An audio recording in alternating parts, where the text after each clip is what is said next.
एक विशेष असा प्रकार जो तुम्हाला यूट्यूबवर कुठेच मिळणार नाही, असा एक वेगळा युनिक आणि खायला तितकाच खुसखुशीत असा प्रकार शेअर करणार आहे। नारळी पौर्णिमा, रक्षाबंधन असे भरपूर सण आता या महिन्यात आपल्याकडे भरपूर असणार आहेत। त्यासाठी आज मी तुमच्यासोबत नारळाचा एकदम मस्त अशी ही मिठाई आहे, नारळाची तीच बर्फी किंवा वड्या खाऊन जर तुम्ही कंटाळला असाल तर हा एकदम रसरशीत आणि तितकाच खुसखुशीत तोंडात टाकताच विरघळणारा असा नवीन पदार्थ तुम्हाला जर बनवायचा असेल तर व्हिडिओ शेवटपर्यंत बघा। एकदम परफेक्ट डिटेल रेसिपी तुमच्यासोबत शेअर केलेली आहे। चला मग सुरुवात करूया। सगळ्यात अगोदर मी इथे एक मोठा असा बाउल घेतलेला आहे। मोठं ताट किंवा भांडं घ्यायचं म्हणजे पीठ मळायला सोपं जातं। त्यामध्ये मी 1 कप भरून घेतलेला आहे मैदा, जवळपास 120 ते 30 ग्रॅम मैदा असेल। त्यामध्ये मी 2 चमचे थंड तूप टाकले, गरम करून घ्यायची गरज नाही। त्यानंतर मी इथे पाव वाटी घातलेला आहे ओला खोवलेला नारळ। ते ओलं खोबरं जे आहे ते मिक्सरमधून किंवा किसणीवरती किंवा खोवून घेतलं तरीही चालेल। जर तुमच्याकडे ओलं नारळ किंवा खोबरं नसेल तर मग सुकी जी खोबऱ्याची वाटी असते आपल्या सगळ्यांकडे अवेलेबल असते, जरी ओला नारळ नसेल तरी त्याचाही मागचा पाठीचा काळा भाग काढून ते जरी नारळ किसून तुम्ही याच्यामध्ये त्याचा किस जरी घातला, खोबऱ्याचा किस, पाव वाटी किंवा मग डेसिकेटेड कोकोनट घातलं तरीही काही हरकत नाही। त्यानंतर चिमूटभर मीठ घातलेलं आहे आणि सगळ्यात शेवटी याच्यामध्ये 1 चिमूटभर तुम्हाला घालायची आहे बेकिंग पावडर, जी आपण केकसाठी यूज करतो तीच बेकिंग पावडर इथे वापरलेली आहे। अगदी चिमूटभर घालायची, खूप जास्त नाही, आणि चिमूटभर मीठ सुद्धा याच्यामध्ये घातलेलं आहे। व्यवस्थितपणे सगळं साहित्य मिक्स करून घेऊया। मीठ याच्यामध्ये याच्यासाठी घातलंय की कुठलाही गोड पदार्थ थोडासा त्याच्यामध्ये मीठ घातलं की त्याचा स्वाद अजून जास्त वाढतो। त्यानंतर मी 3 ते 4 मिनिटासाठी सगळं साहित्य या पिठामध्ये मस्तपैकी ओला नारळ, तूप सगळं साहित्य छान याची मूठ वळेपर्यंत मस्तपैकी मिक्स करून घेतलं आहे। आणि याच्यामध्ये आपण साजूक तूप घातलेलं आहे, त्यामुळे हा पदार्थ एकदम खुसखुशीत होतो आणि मस्त लागतो चवीला। 15 ते 20 दिवस काय महिनाभरही टिकू शकतो, अजिबात खराब होत नाही। तर रक्षाबंधनला किंवा मग आता नारळी पौर्णिमा आहे त्यासाठी नक्कीच बनवू शकता। बनवायला सुद्धा अजिबात वेळ लागत नाही आणि नेहमीचे तेच नारळाची वडी, नारळाची बर्फी खाऊन सगळे कंटाळलेले असतात। तर थोडं पाणी घालून मस्त एक घट्टसर असा गोळा मी इथे मळून घेतलेला आहे। बघू शकता अजिबात पातळ आपल्याला इथे कणिक मळायची नाही आहे, घट्टसर आपल्याला गोळा इथे मळून 10 मिनिटासाठी बाजूला ठेवायचा आहे। तोपर्यंत एक कढई घेतलेली आहे, त्यामध्ये मी 1 कप इथे साखर घातलेली आहे आणि अर्धा कप तुम्हाला घालायचं आहे इथे पाणी। म्हणजे बेसिकली आपल्याला इथे साखरेची चाचणी तयार करायची आहे। चाचणीपेक्षा चाचणी नाही म्हणता येणार, खरं तर फक्त साखर विरघळून घ्यायची आहे। जसं आपण गुलाबजामुनसाठी पाक तयार करतो ना, त्या पद्धतीची तुम्हाला इथे 1 ताराची किंवा 2 ताराची चाचणी तयार करायची अजिबात गरज नाही आहे। इथे फक्त व्यवस्थितपणे पाण्याला उकळी आली आणि साखर याच्यामध्ये विरघळली की आपल्याला थोडासा फूड कलर याच्यामध्ये घालायचा आहे। आवश्यकता तुमच्याकडे असेल तर घाला, नसेल तर स्किप केला तरीही चालेल, पण दिसायला थोडंसं छान दिसावं म्हणून मी थोडासा रंग इथे घातलेला आहे फूड कलर। आणि व्यवस्थितपणे आता छान याला 1 ते 2 वेळेस उकळी आलेली आहे आणि इथे पाक चेक करून बघूया। फक्त तेलासारखा ना हलकासा चिकट लागतोय, सेम जसा गुलाबजामुनसाठी किंवा जिलेबीसाठी आपल्याला पाक लागतो ना त्याच पद्धतीचा बिना तारेचा पाक आपण इथे तयार करून घेतलेला आहे। साधं शुगर सिरप तुम्ही याला म्हणू शकता, अजिबात याची तार वगैरे तुटत नाही आहे, म्हणजे साधा असा पाक आपला इथे तयार आहे। 5 ते 6 मिनिटातच तयार होतो, खूप जास्त याला घट्ट करत बसायचं नाही। मस्तपैकी साखर विरघळली आहे, गॅसची फ्लेम बंद करूया आणि तोपर्यंत आपलं जे कणिक आहे किंवा जो मैदा आपण भिजवून ठेवलेला होता तो सुद्धा इथे छानपैकी मुरून तयार आहे। परत एकदा हाताने थोडंसं याला सॉफ्ट करून घेऊया आणि आता आपण पोळपाटावरती मस्त याचा लांबट अशा पद्धतीचा गोळा तयार करून घेतलेला आहे, एक रोल तयार करून घेतलेला आहे। आता काय करायचं आहे, आपल्याला चाकूच्या साह्याने याचे छोटे छोटे आकाराचे तुकडे करून घ्यायचे, कट करून घ्यायचे आहेत, कारण मग आपण जो पदार्थ बनवणार आहे तर तो एकसारख्या आकारात तयार होईल। तर आजचा जो पदार्थ मी बनवते त्याच्यासाठी तुम्हाला कुठलं इथे नाव सुचतंय ते सुद्धा मला कमेंट करून नक्की सांगा मंडळी, कारण यूट्यूबवर तुम्हाला हा पदार्थ खरंच मिळणार नाही आहे। आज मी ओला नारळ वापरून हा पदार्थ तयार केला आहे, मस्तपैकी 15 ते 20 दिवस टिकतो, अजिबात खराब होत नाही आणि चवीला तर अप्रतिम लागतो। तुम्ही एकदा नक्की ट्राय करून बघा। तर ह्या ज्या लाट्या आहेत त्या मी बाकीच्या लाट्या त्याच भांड्यामध्ये रुमालाखाली झाकून ठेवलेल्या आहेत आणि एक लाटी घेऊन आपल्याला मस्तपैकी पातळ अशी, जेवढी पातळ लाटता येईल तेवढी पातळ अशी तुम्हाला पुरीसारख्या आकाराची एक चपाती किंवा छोटीशी पुरी लाटून घ्यायची आहे।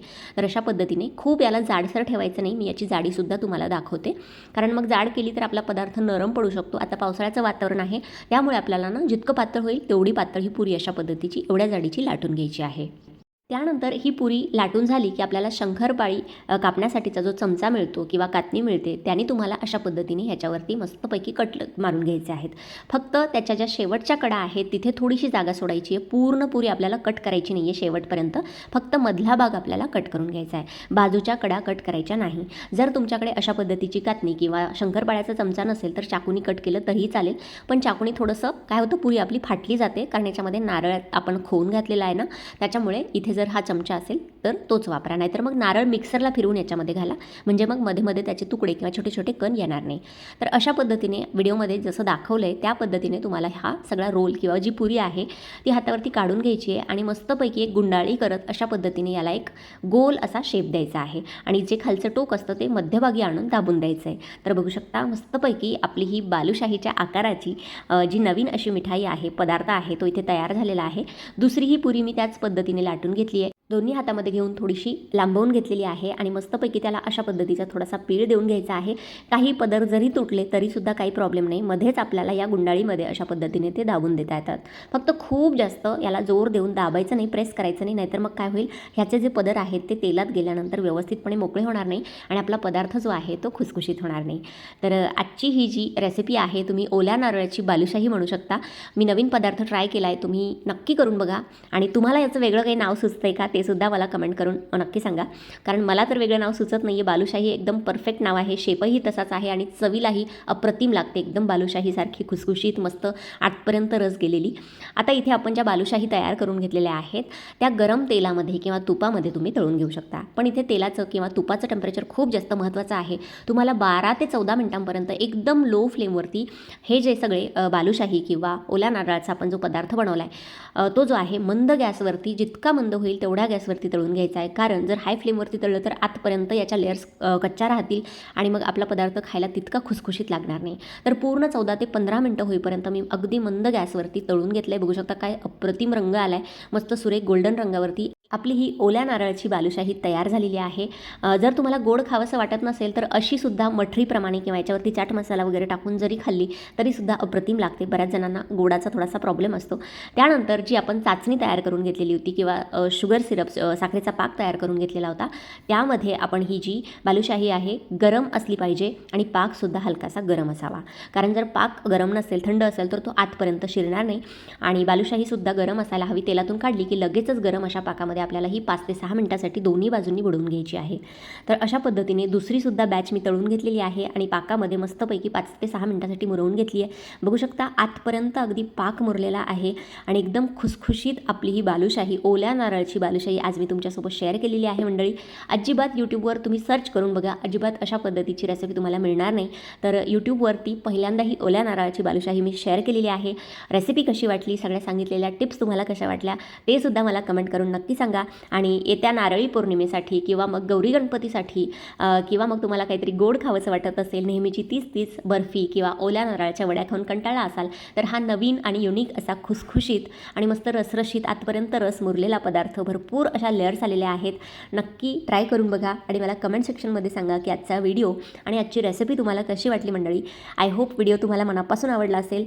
तर प्लीज व्हिडिओला जास्तीत जास्त लाईक करा, आपल्या व्हिडिओला जास्तीत जास्त शेअर करा आणि असेच भरपूर व्हिडिओज बघण्यासाठी, नवनवीन रेसिपीज बघण्यासाठी आपल्या चविष्ट महाराष्ट्र या मराठी यूट्यूब चॅनलला सबस्क्राईब करायला सुद्धा विसरू नका. चला तर मंडळी, ही जी खुसखुशीत अशी ओल्या नारळाची बालुशाही आहे एका प्लेटमध्ये आपण काढून घेतलेली आहे. मस्तपैकी एकदम रस आतपर्यंत याचा शिरलेला आहे आणि खुसखुशीत होते. 15 ते 20 दिवस टिकते सुद्धा, अजिबात खराब होत नाही किंवा बुरशी लागत नाही.